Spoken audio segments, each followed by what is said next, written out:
maanta waxaynu dhammaanteen doonayaa inaad ballan qaadaan codka inaad siisaan xisbigiinna soo ma siinaysaan mas-uuliyiin ka tirsan xisbiga waddani ayaa bulshada iyo taageerayaasha xisbigaasi waddani uu ku leeyahay degmada Salaxley kala hadlay goob fagaara ah iyadoo degmada Salaxley lagu soo dhaweeyay duqa caasimadda Hargeysa Cabdikariin Axmed Mooge xogayaha guud ee xisbiga waddani iyo sidoo kale mas'uuliyiin kale oo ka tirsan xisbigaasi waddani kuwaasi oo booqasho ku yimi degmada Salaxley si ay maalinta ololaha ee xisbiga waddani ugala qayb qaataan taageerayaashooda degmada Salaxley maayirka degmada Salaxley Maxamed Cabdi Haariye xogayaha guud ee xisbiga waddani Khadar Xuseen duqa caasimadda Hargeysa Cabdikariin Axmed Mooge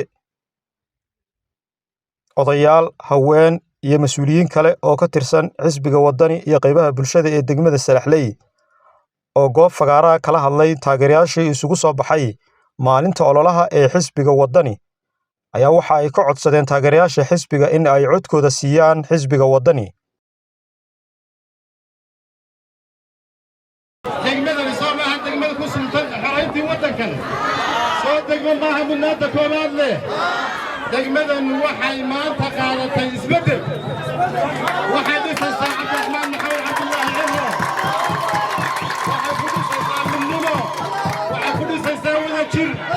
waxay u hiilinaysaa qaranka Somaliland waxay hormuud ka noqonaysaa dadweynaha faraha badan ee maanta maxay ahayd tan isugu soo baxay in ay shacabka Somaliland badbaadiyaan kana badbaadiyaan dhaqaale xumada ka badbaadiyaan nabad maxay tahay nabadii oo durugtay oo xumaatay marka walaalayaal maanta waxay ballan qaadaysaan anoo maayirkii miya codkiina ku hadlaya bay ballan qaadeen codka Cabdiraxmaan siino bay ballan qaadeen Somaliland u hiilino bay ballan qaadeen isbeddel ilaaha ka maqlaatay haw anna waan ku daba taagnahay ilaa u soo diyaar garowdeen isbeddelka maanta dalka ka dhacaya ilaa hormood ka noqotaan Salaxley ha noolaato shacabka Salaxley ha noolaado isbeddel baa diyaar u tihiin waxa ka baxaysaan dib u dhaca waxa u gudbaysaan horumarka isbeddelka codkiina ku hubsada inaa isbeddelka ku muujisaan u diyaar garooba maalinta codkiina ku hubsada waddani iyo Cabdiraxmaan Ciro waxaan sharaf noo ah inaanu idinka nimaadno dalal fogfog oo idinkala qayb qaadano doorashada oo idinkala qayb qaadano ololaha Salaxley waxay tusaysaa musabixiin ay bacdanayso iskuulkii boardinga Salaxley ayaa xidhmay intuu musabixi madaxweynaha wasiir soo deegaanka ka socda wasiirka toornaha waxay xukuumadda ku matalaya oo maanta codadii weydiisanaya ninka madaxweynaha uu joogay wasiirka deegaanka wasiirka waxbarashada وحرمي مسؤول waxbarashadu ninkaas uu ku matali maayo deegaanka codna siin mayno cudurna siin mayno war maanta farxad bay ii tahay talkay ina garaweyne inaan maanta ka dhex khudbadeeyo hadal badan ma odhanayo talkay waxaan leeyahay 13 Noofambar waxba ma hadine ballanteenu waa codka walaalayaal maanta waa maalintii dabaaldega waa maalinteennii ololaha xisbiga rajada shacabka ee waddani Salaxley soo isbeddeldoon maaha Salaxley soo isbeddeldoon maaha Salaxley waxbaa loo qabtay soo boodhinkiina ma xidhna halka uu soo maray taraagaadheer soo maray waxa weeyaan jacayl iyo kalgacal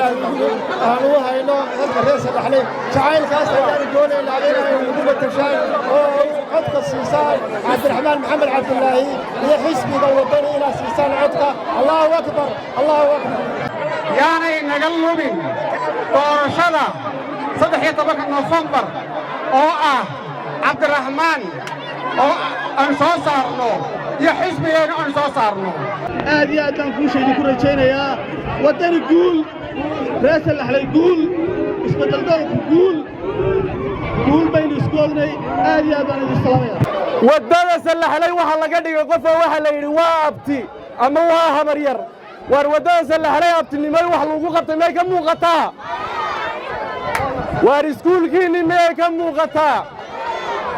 maanta waxaanu waddani u taageernay cabdiraxmaan maxamed cabdilaahi eenu halkaa uga soo baxnay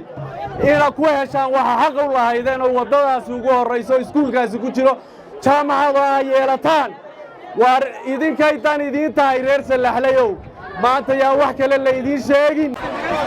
roobkana inoo sheegaya waa ishaare wanaagsan roobkaasuu muuse inaga raacayaa reer Salaxley aad iyo aad baan u salaamayaa maanta waxaan ugu talagalnay fariintaanu reer Salaxley ugu talagalnay inuu meeyarku ku yidhaahdo markaa meeyar cabdikariim baan ku soo dhawaynayaa ilaahay waxaa inagu nimceeyey roob ilaahay waxaan ka baryayaa codkeennuna sida roobkaa inuu sanaaduuqda ugu da'o insha allahu tacaala walaalayaal maanta taayadu booqasho maaha waa farriin weyn ilaahay baa weyne waxaan doonaynaa codkiinna inaad siisaan xisbigiinna iyo musharaxiinna waxaannu ognahay baahiyaha iyo duruufaha degmada Salaxley haysta musharaxa iyo xisbigaba waxay ka go'an tahay inay wax ka qabtaan soo waxqabad dooni maysaan soo horumar ma rabtaan waxaan ogahay walaalayaal haddii maanta xisbigaa aan wado iyo musharaxa aan wado haddaa ila doorataan oo codka siisaan baahiyaha faraha badan ee magaalada yaalla in wax laga qabanayo waad og tihiin waddada Salaxley waxa dhib u marteen waxa baryo u marteen waxba laydinla qaban waayey maanta waxaa haysataan xisbi iyo musharax diyaar u ah inuu wax idinkala qabto waxa idinku muhiimsan oo waddadaasa idinka wuxuu idinka rabaa cod isagana waa ballantuu idiin qaaday maanta waxaynu dhammaanteen doonayaa inaad ballan qaadaan codka inaad siisaan xisbigiinna soo ma siinaysaan soo cirro madaxweyne u dooran maysaan mawliid maxamed siciid degmada Salaxley.